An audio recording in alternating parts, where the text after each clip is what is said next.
मैं Toronto international airport पे था, टोरंटो पियर्सन इंटरनेशनल एयरपोर्ट पे किसी को ड्रॉप करने गया था। मेरे साथ एक महान भाव थे, वो भी पंजाब से ही थे, किसान परिवार से ही थे।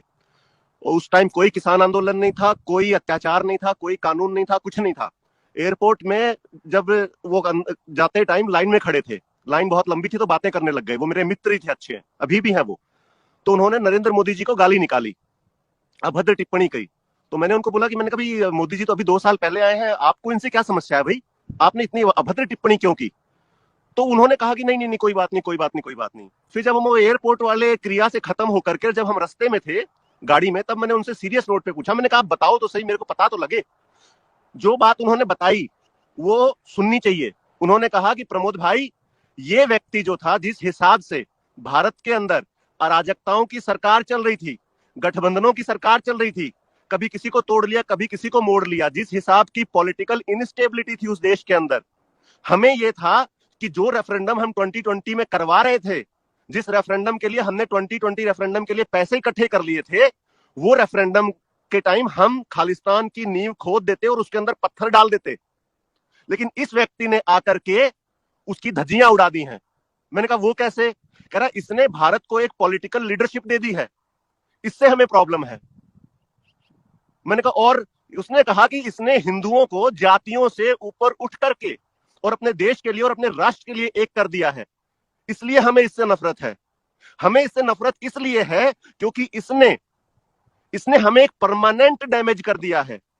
मैं कहा जी परमानेंट कैसे डैमेज कर दिया? उस टाइम योगी आदित्यनाथ भी आ चुके थे मुख्यमंत्री के तौर पे। तो मैंने कहा जी परमानेंट कैसे? कह रहा है आज दुनिया के सामने सबसे बड़ी प्रॉब्लम यह है कि दुनिया के किसी भी देश के पास लीडरशिप नहीं है, चाहे अमेरिका लगा लीजिए, फ्रांस लगा लीजिए, जर्मनी लगा लीजिए। कह रहा है इसने ना सिर्फ भारत को 15-20 साल के लिए अपने नेतृत्व में एक लीडरशिप दे दी है, बल्कि इसने second line of leadership, third line of leadership, even fourth line of leadership भी तैयार कर दी है। जैसे कि अमित शाह, योगी आदित्यनाथ के अन्नामलाई जैसे लीडरशिप आ रहे हैं ना भाजपा के अंदर, और ईमानदार लीडर्स हैं। समस्या इस चीज से है, और समस्या सिर्फ इन भाई साहब लोगों को नहीं है जो ये बॉर्डर पे बैठे हुए हैं, शंभू बॉर्डर पे।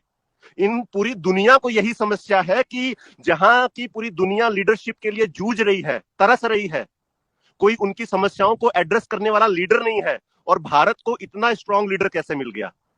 समस्या इस चीज से है।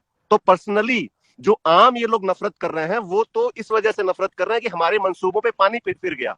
उसने एक बात और मेरे को बड़ी महत्वपूर्ण कही उस वक्त, कह रहा है कि हम तो ये सोच के बैठे थे कि इन अराजकता सरकार और ये गठबंधन की सरकारों की वजह से 2020 ज्यादा से ज्यादा 2025 में हम भारत को सिविल वॉर में धकेल देते। मैंने कहा सिविल वॉर में? मैं कहा तुमको क्या फायदा था सिविल वॉर से? उन्होंने कहा कि सिविल वॉर में अगर भारत चला जाता तो हम अपना हिस्सा तोड़ के अलग कर लेते, हम अपना देश, अपना खालिस्तान अलग बना लेते। लेकिन इस नरेंद्र मोदी ने, उसने फिर गाली निकाली। इस नरेंद्र मोदी ने वो सिविल वॉर आगे धकेल करके और 50 साल आगे लेकर के चला गया है। मैं कहा होगी, मतलब करा होगी, लेकिन यह है कि हमारे जीवन काल में नहीं होगी।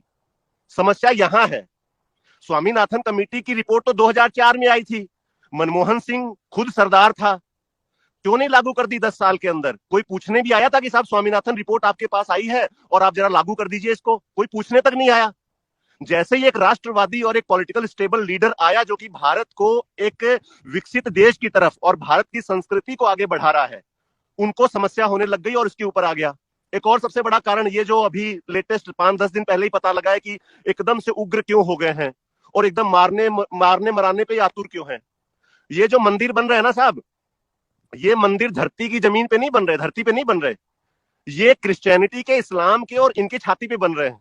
जिस हिसाब से भारत का युवा के अंदर चेतना आ रही है, जिस हिसाब से छोटे छोटे लड़के धर्म की बात करने लग गए हैं, सनातन की बात करने लग गए हैं, इन लोगों को समस्या ये है कि हम ये जो शंभू बॉर्डर पे बैठे हुए हैं, कि जिस हिसाब से सनातन बढ़ रहा है, ये हमें अपने आप के अंदर संभालेगा। क्यों संभालेगा? क्योंकि श्री गुरु ग्रंथ साहब के अंदर 9258 बार राम और कृष्ण का शब्द का यूज होता है। अब उस शब्द का यूज होता है तो उसके रेफरेंस में 2-2 4-4 लाइनें भी होंगी। कल्ला तो ये तो है नहीं कि एक शब्द लिख दिया यार बात खत्म। अब उस एक शब्द के ऊपर जब 2-2 4-4 लाइनों का रेफरेंस होगा तो 9000 को आप 4 लाइनों उससे गुणा करिए तो कितना मटेरियल उस पवित्र ग्रंथ में जो है वो सनातन को लेकर के दिया गया है। इनको ये है कि जिस हिसाब से सनातन का प्रमोशन हो रहा है, उस हिसाब से तो जो है हमारे लिए समस्या है।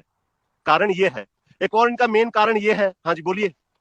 नहीं, आप अपना कारण बताइए प्लीज, मैं अपनी बात बाद में पूछूंगा जी। तो पहला कारण नफरत का जो था वो सिविल वॉर को अवॉइड कर दिया।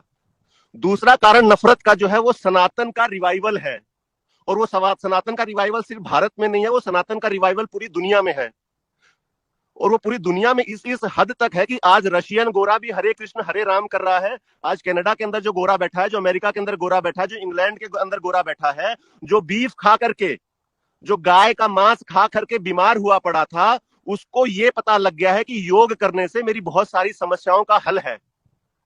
उसको ये पता लग गया है कि मेडिटेशन करने से जो हमारी एक बहुत बड़ी जनसंख्या डिप्रेशन के अंदर जा रही है, उसका हल है, उस डिप्रेशन से हम बाहर निकल सकते हैं। जब उनको इन दो समस्याओं का पता लग जाता है तो उस गोरे के अंदर जिज्ञासा होती है। वो गोरा दिहाड़ीदार नहीं है कि सुबह 8 बजे से लेकर रात को 10 बजे तक दिहाड़ी पे ही है। उसका खुद का घर है, वो फ्री रहता है। जैसे हिंदुस्तान में लोगों के पास बहुत फ्री टाइम है, फिर वो हिंदुज्म के बारे में रिसर्च करने लगता है।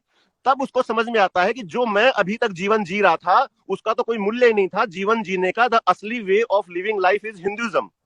और तभी आप देख सकते हैं कि ये ढोल और ये दूसरे भक्ति के उपकरण लेके जो सड़कों पे हरे राम हरे कृष्ण, ये बैप्स वाले, इस्कॉन वाले, रशिया, नॉर्वे, हर जगह जो घूम रहे हैं, ये उसी का एक कारण है। तो इन लोगों को ऐसा लगता है कि ये सारा कुछ जो रिवाइवल हो रहा है ये नरेंद्र मोदी की वजह से हो रहा है, न कि 80 करोड़ हिंदुओं की वजह से। क्योंकि 80 करोड़ 100 करोड़ हिंदू तो 2014 के पहले भी थे, लेकिन वो कहां पड़े हुए थे उनको कोई नहीं पूछ रहा था।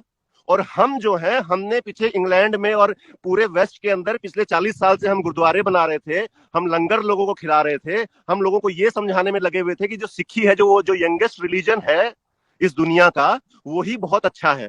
लेकिन उस 40 साल के ऊपर ये 10 साल के अंदर भारी पड़ गया। इन्होंने तो लाखों गोरे जो है हरे राम हरे कृष्ण कर रहे हैं, लेकिन हम तो 10 गोरे भी नहीं इकट्ठे कर पाते। समस्या यहां है।